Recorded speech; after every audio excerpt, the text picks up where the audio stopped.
presidential election and frequently appears in the media. Kathi enjoys edu-training audiences about handwriting analysis.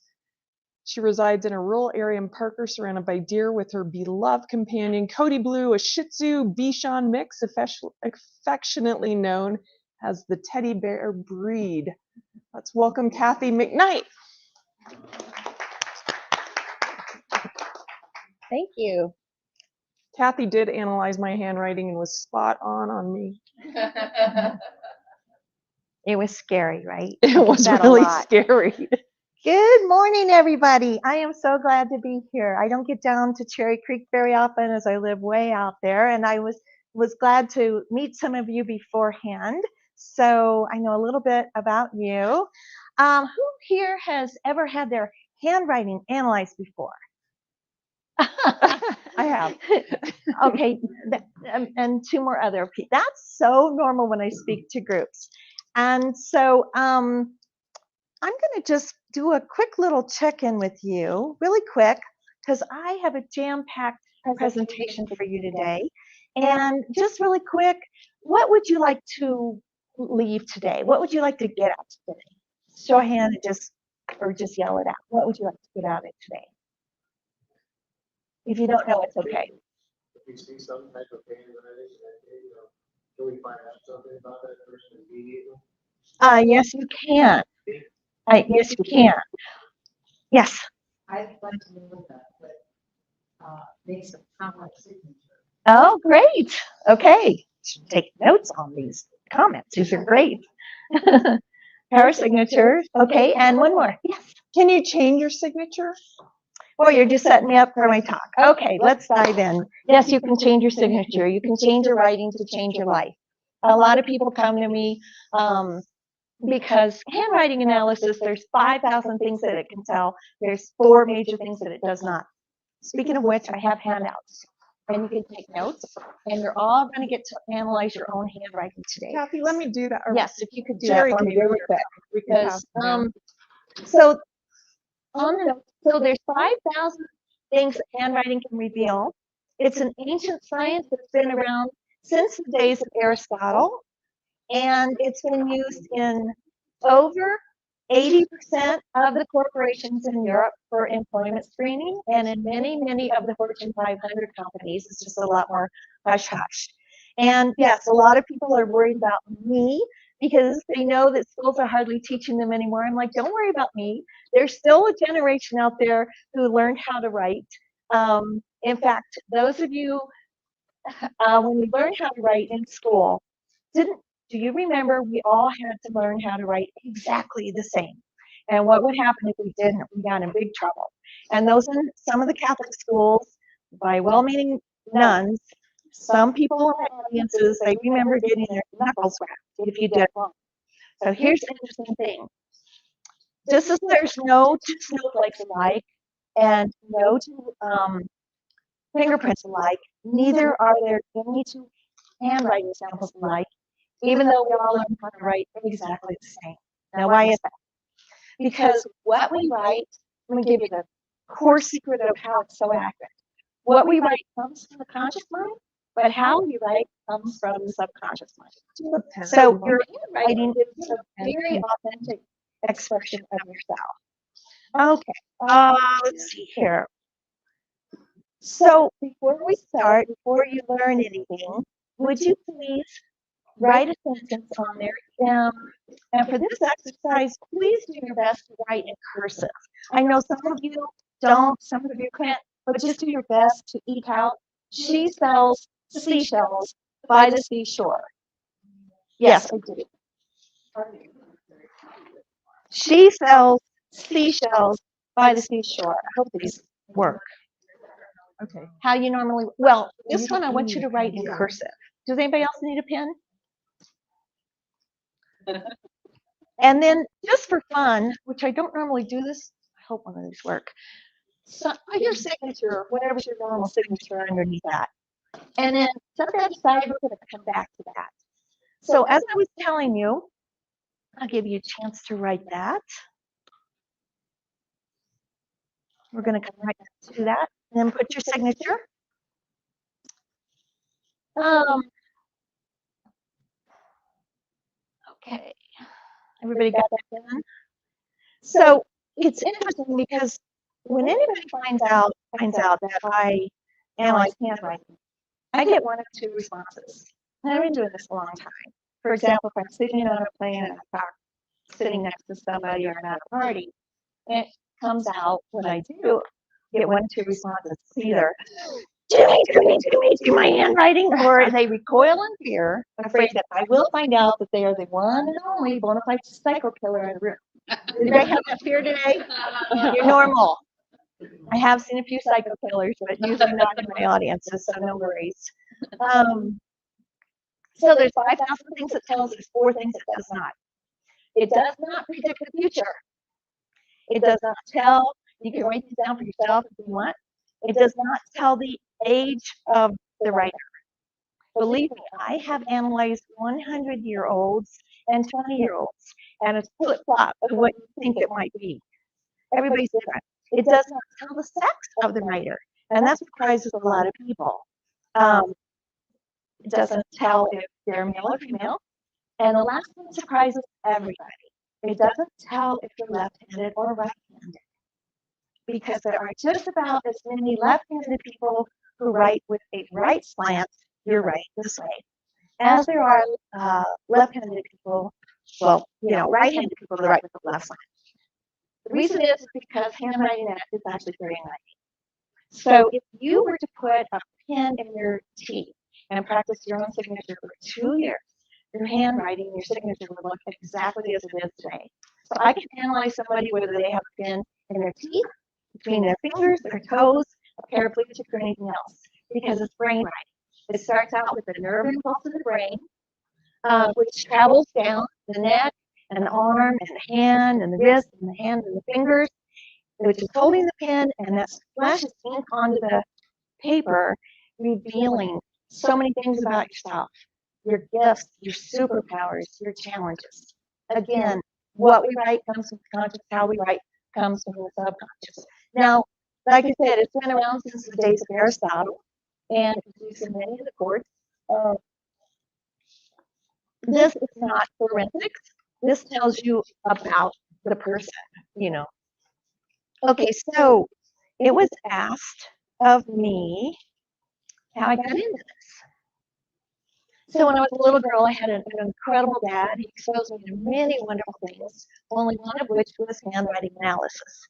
Fast forward many, many years later, I graduated college. I'm in corporate America, and I'm feeling really burnt out. I'm feeling like a cage bird, clipped wings, wanting to do something more in line with my soul.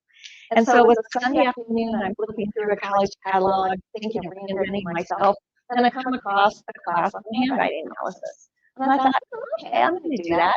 And I go to work the next day, and I tell some of my friends, and they're like, well, we want to do it too. So the instructor made a class for me and my friends. And at the end of it, she was at the community college, and she pulled me aside and she said, she tugged me on the sleeve, and she said, Kathi, you have the calling for this work. That's nice. She goes, no, I'm serious. You really do. And so she insisted that I study under a master grammaticist at that time, right here in town. And I did, and the rest, as they say, is history or history. And back then, there weren't websites or anything else. But I took the work, and the media latched on to me. I have not ever sought out the media. They have found me. Dr. Oz, Oprah Magazine. I did go to a publicity summit in New York because I was so curious. Because I had this idea, which I'm writing a new book now, that's called Race Your Dates Before You Meet. And this is the tip of it. And I'd heard, the magic around this, so I wanted to go and see what they thought. They all were really interested in it. So I'm finally writing the grown-up version of that. I'm getting on track now. That's how I got into it. And I've done a lot of workshops, and I love speaking at conferences.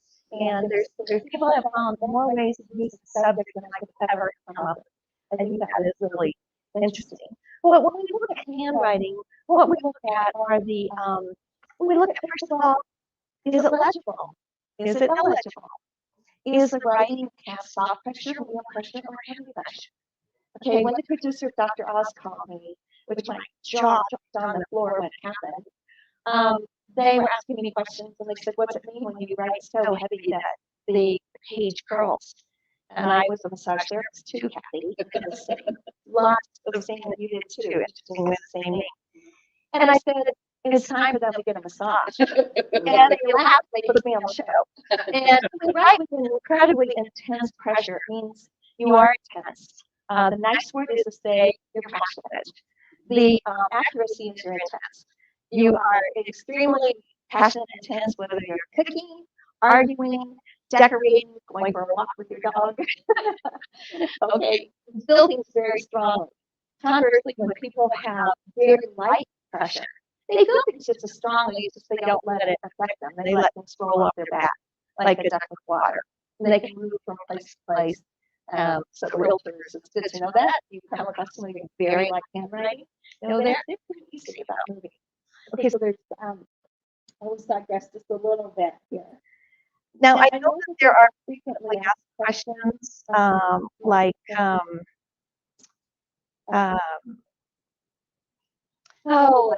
people aren't writing that much anymore, it's not being taught anymore.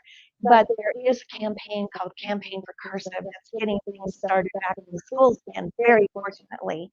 And when I went to the library, I saw somebody homeschooling, so I think it's coming back. And I used to have the statistics on just how many states are doing it. I don't know exactly. I think it's like 13, and more are coming back. Let's see here.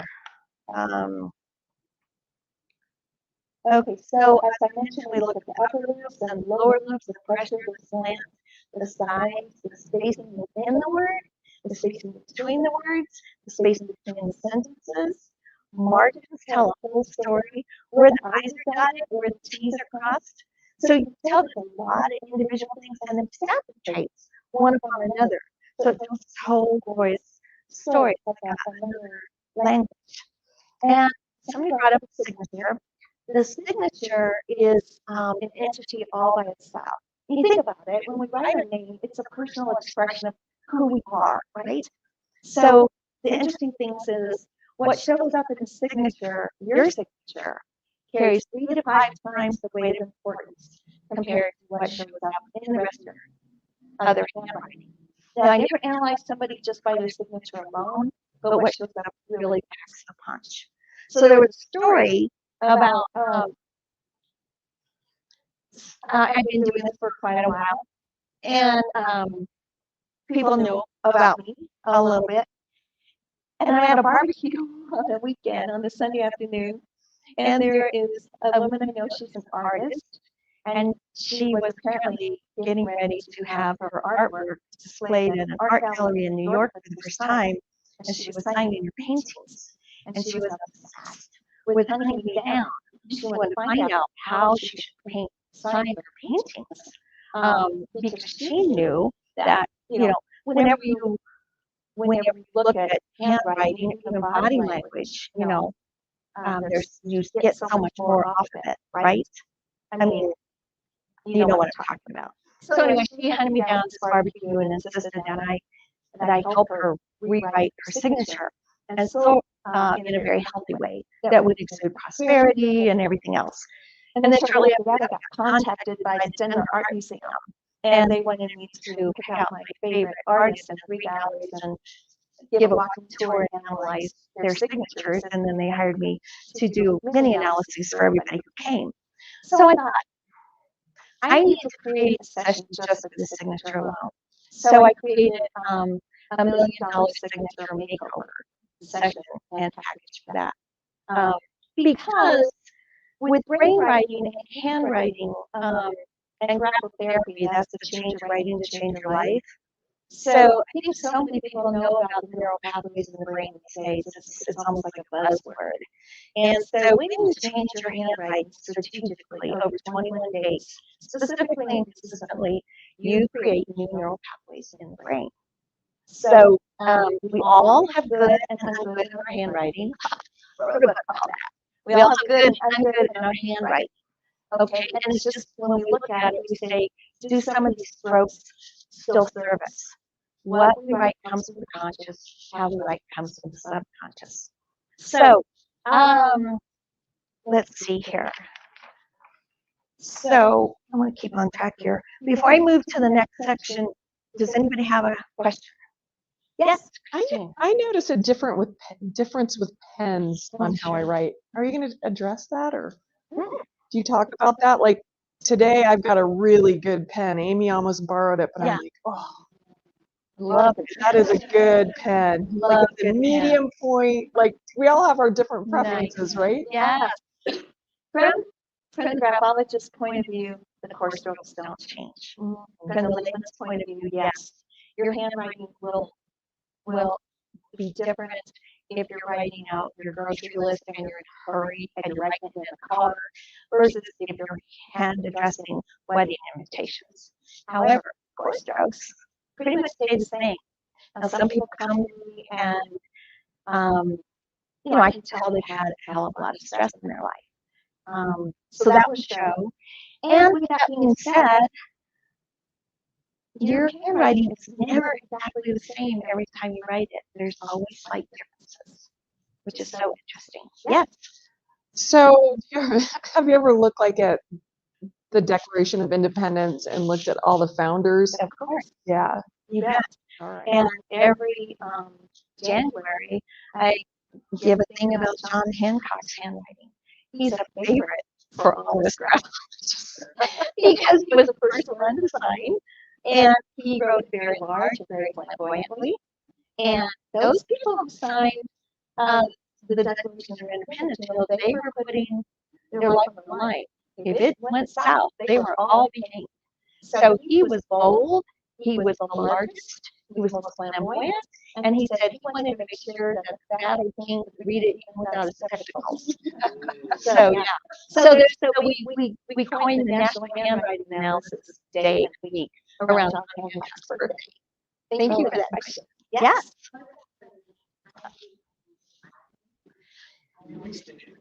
Oh yes. The first one was what about a pen? Does your handwriting change according to that? And I wanted to say one more thing about that. Is I noticed that my handwriting will change after I've taken a yoga class. Okay. But like I said, the course strokes are still there. And this one was the color ink.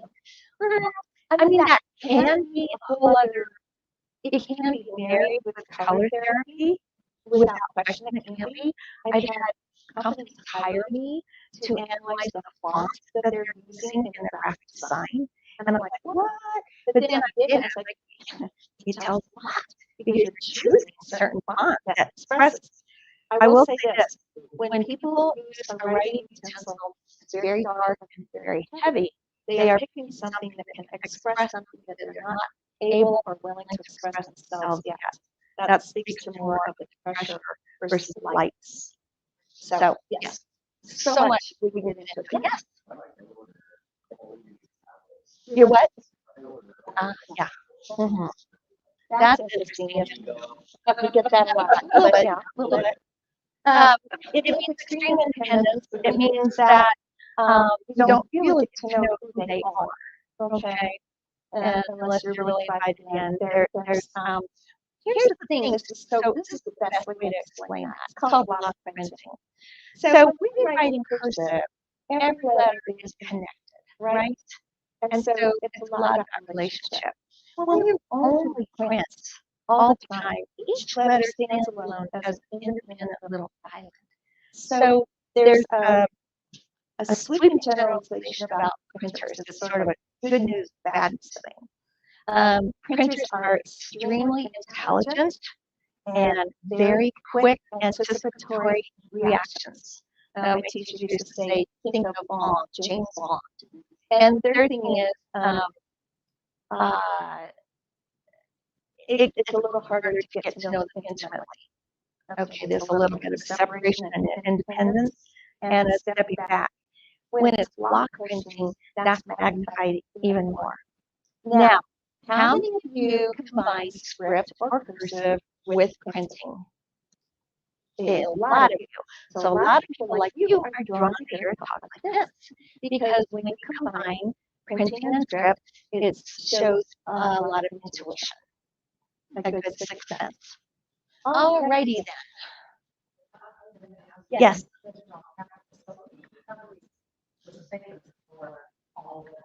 Mm.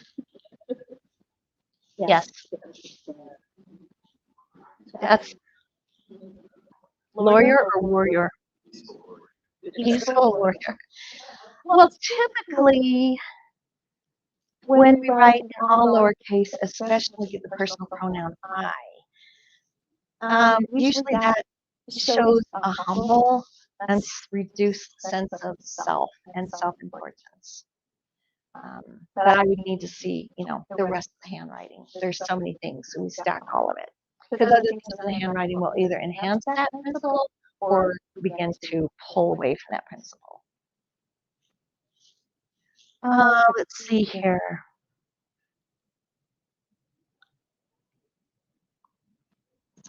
Okay, so which one do I want to do first?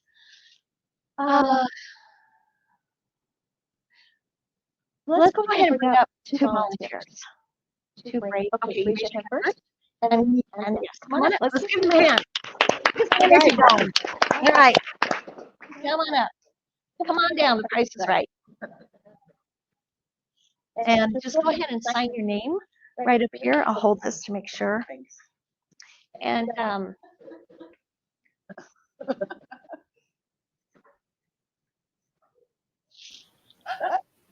it's weird using this pen. of course, we take that into consideration that it's straight up and down and it's a marker. So we'll give them some grace. Won't we? Yeah. Normally it's more Oh, okay. All right. There's nothing by accident here. Yes, I do. You were, I have to get in front of it, but if it's more straight, that means that you were in your head at the time you're writing it. More analytical, more cerebral. Okay, great. Thank you. You guys can have a seat. Now, here's what we're going to do. So you were born a natural graphologist. You guys are going to analyze the handwriting. Now, before you do, let me preface it. You're not going to tell me what you think it means. You don't have the skill set for that. But what I'd love for you to do is notice what you noticed about the actual handwriting and the handwriting strokes. If you could just shout it out, that'd be great. Catherine did not connect all the letters in the first name. Great. Yes. Is it Madison? Yeah. Madison is left-handed and she's not right. Excellent observation. Madison is left-handed and the writing slants right. Thank you.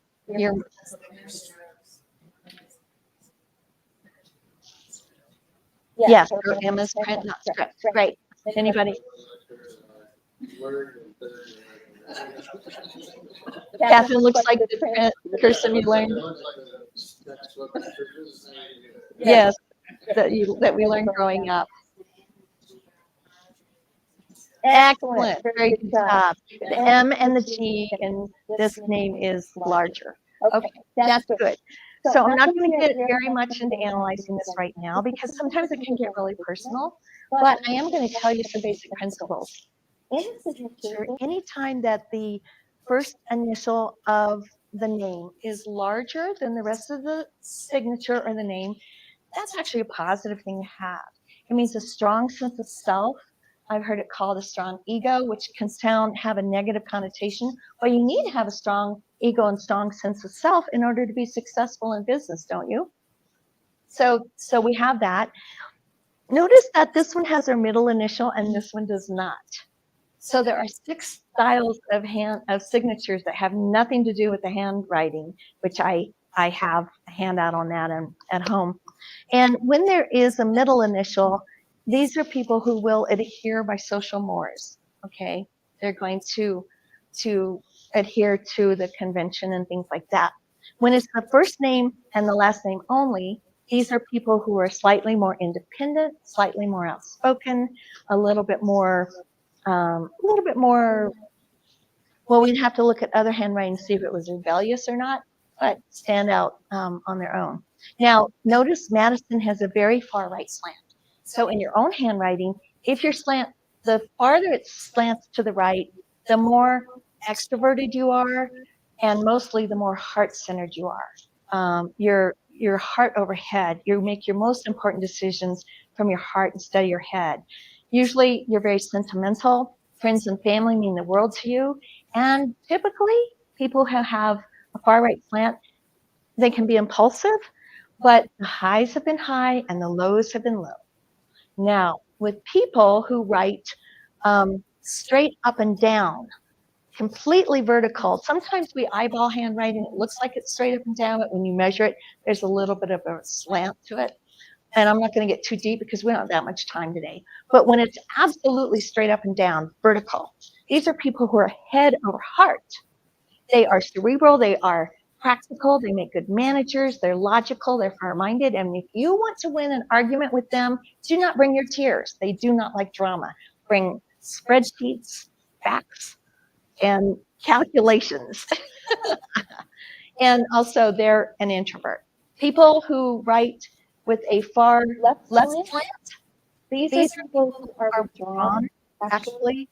They play the role of an extrovert as needed, but both the straight up and down slant and the people who slant to the left, being around crowds for a period of time will exhaust them. They need to get off by themselves. Okay, I hope that answers some questions. Let's see here. So that's what we said, you're not intelligent. So think of it.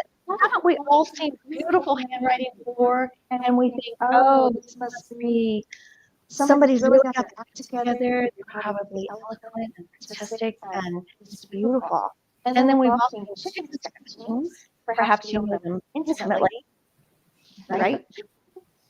You didn't get my joke. And you think, oh my God, this could be the handwriting of a psycho killer or worse doctor. Okay.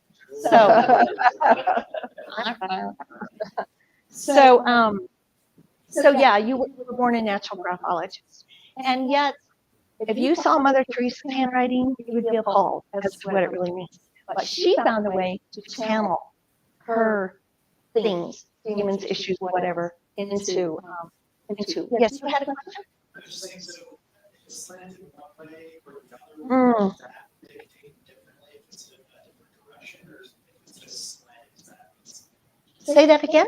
If it's slanted to the left or to the right, does having a right slant mean us different than like left slant? Yes. The right slant is people who are extroverted and heart-centered, and the left slant are people who are withdrawn and within themselves. They can be extroverted, but they have, some people who've gone through trauma. For a short while, they might write with a left slant for a while. Okay. So it's all, we all have good and ungood, and, it's all whatever works for you, whatever serves you. Yes.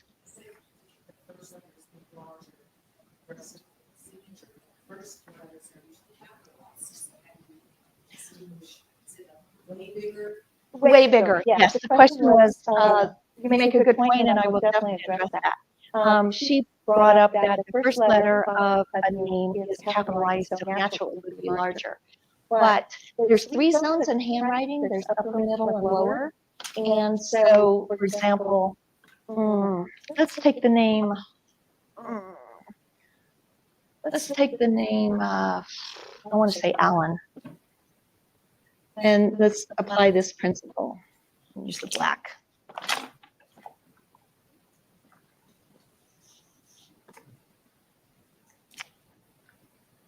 And it could be printed, or I'll make it.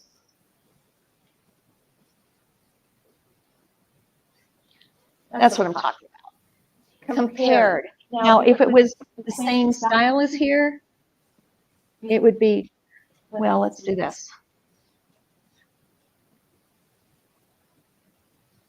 See what I'm talking about? So this is the upper zone here. This is the middle zone. And if somebody dips down into the lower zone down here, and it should not be a lower zone letter, like a lower zone letter would be like G or J, and there's more Y, Z. The lower loops are all in the lower zone, which has to do with the past and other things. The middle zone has to do with the present, so we can change things within the handwriting, or that can even change because of how you are day to day, and then the upper zone. So anyway, is that clear? Okay.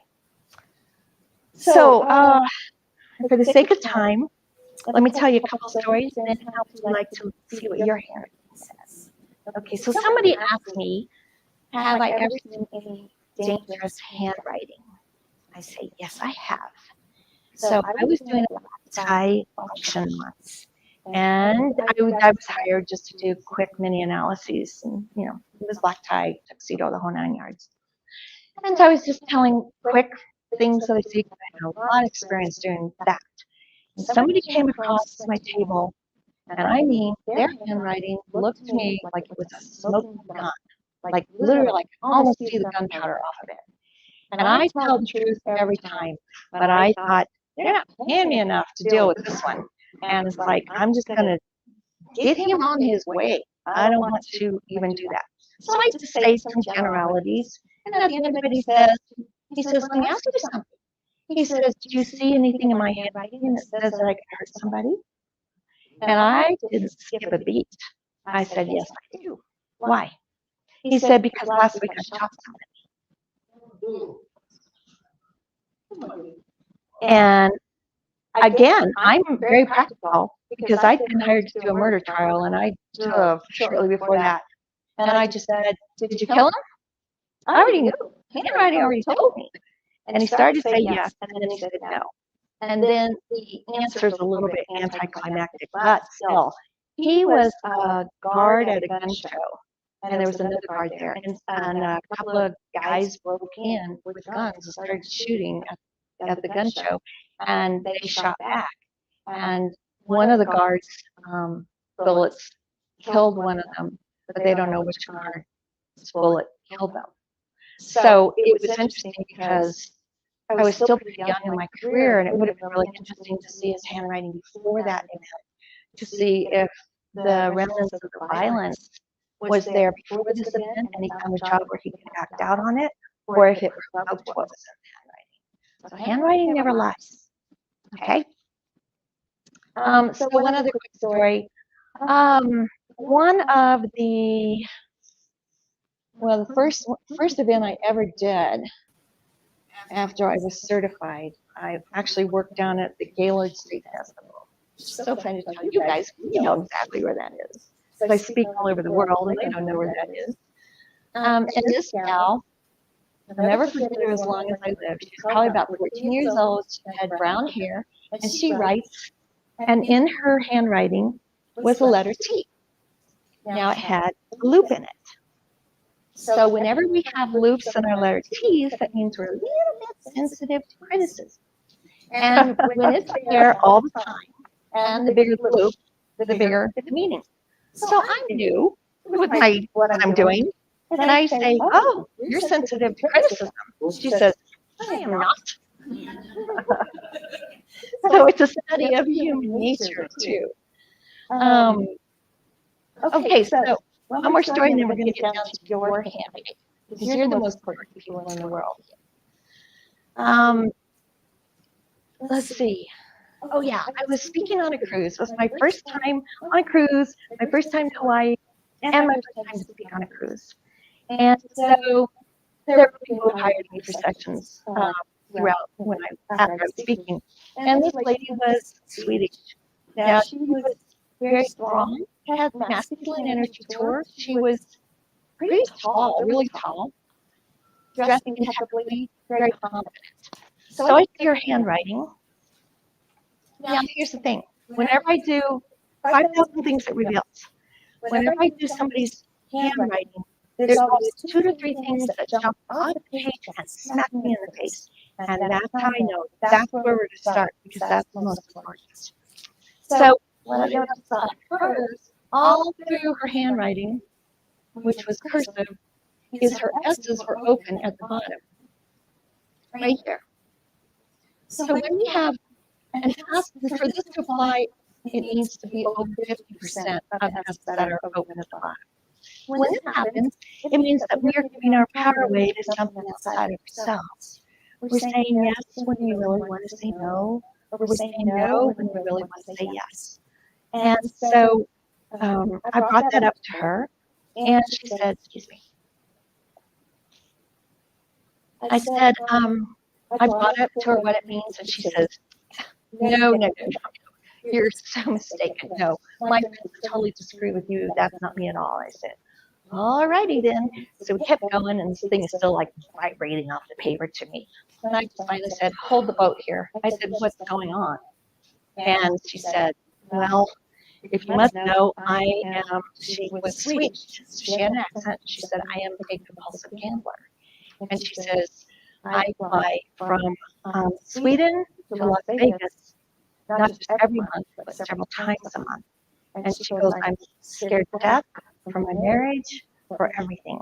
And she goes, it's what you would call in America, she says, I need to go to Gamblers Anonymous. And then she got a twinkle in her eye and she said, but I love it. So if in your handwriting sample you have open bottom S's, does this mean that you're a compulsive gambler? No. It just might mean that you're saying yes to potato chips when you really want to say no. Or you're saying yes to going to a party when you really want to stay home. Or you're saying no to getting up on stage or asking for your promotion when deep down you really want to say yes. So I've worked with people and I've helped them. I have some great stories, which we don't have time for today, but stories of when. So when I do a full section, sometimes when I speak, sometimes people want to know about their own handwriting. So if you don't mind, I can just tell you a little bit about how that can work. I offer a basic section that's a certain amount of handwriting, one page, to tell you everything about yourself for half an hour. The fuller sections get into breath therapy. And there's two of them, the $1 Million Signature Makeover, and then there's the one where I look at 2 pages of handwriting, where I have them write out hopes, dreams, and fears. Now they can write about color blue, or their favorite vacation, or anything. I still fill the same amount. It doesn't matter to me what they write. But when they write about hopes, dreams, and fears, it's fascinating what keystrokes can show up in key words that give both of us more meaning. And so for that session, I pick the number one stroke at a subconscious level that's working against them. Show them how to rewrite that strategically over 21 days, and that's created in neural pathway and create new habits and patterns. Okay. Now, look at your handwriting, and so the S's, you know what the S's mean now. I know some of you have written S's where they're printed. Am I right? Of course.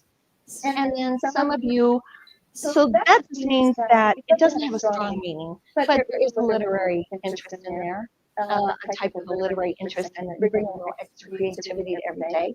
Some of you, this is a fun one, you close. Yes. Who closes their S's and then swings it forward? Does anybody do that? Great. These are people who are really good at sales, strong persuasive abilities. Okay? Yeah, whether you're in sales or not. You might be just a granny at home, but you're really persuasive with those grandkids. So that's persuasive. And then most people, you interact with the different strokes. Okay. So I've given you an awful lot of information. Anybody overwhelmed, or are we okay? Are we good? Yeah. All right. I want you to high five your neighbor and say, you're a natural graphologist. You're a natural graphologist. All right. Because you are. Okay. Any questions? How about those L's? How about those L's? Like, I don't know, just, so So. there's how many ways there are to write L's, but there's a few ways to write L's. Of course, yes. I could give, I usually am always. you just want me to tell you Yeah. something about it? Okay. We are just gonna be finishing up here.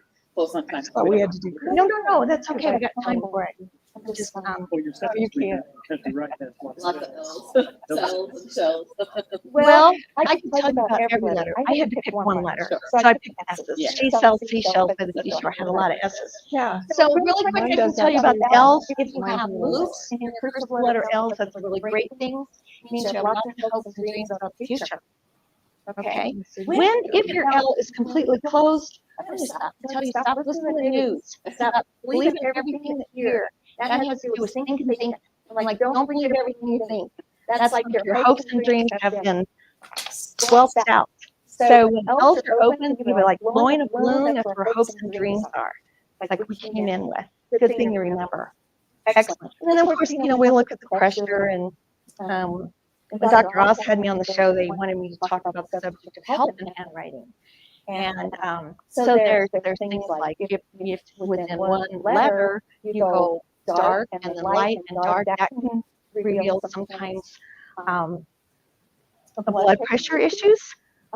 Sometimes when there's certain, well, in my book here, I don't get into it, but I do tell a stroke that was very interesting because it happened to me. And it shows if there's some kind of perhaps a heart issue going on.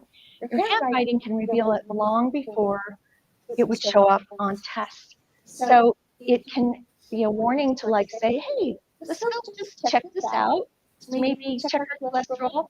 And then from an emotional point of view, it was Dr. Oz himself who said the need to please creates heart disease.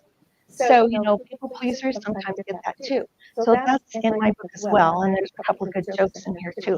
I meant to pass these around. I didn't get that done. I'm sorry about that. My books are $20, my book is $5. Okay. Let's see. So the thing about graphic therapy, I want to leave you with this point. To best explain it, because people were afraid, does this change your personality? I'm like, no, it doesn't. It's like, think about Michelangelo. People asked him, how did you create David, this masterpiece? And he said, I just removed everything that David was not. And that's what graphic therapy does. It clears away some of the baggage and gets you back down to your authentic self. Any final questions? All right. Well, if not, thank you very much.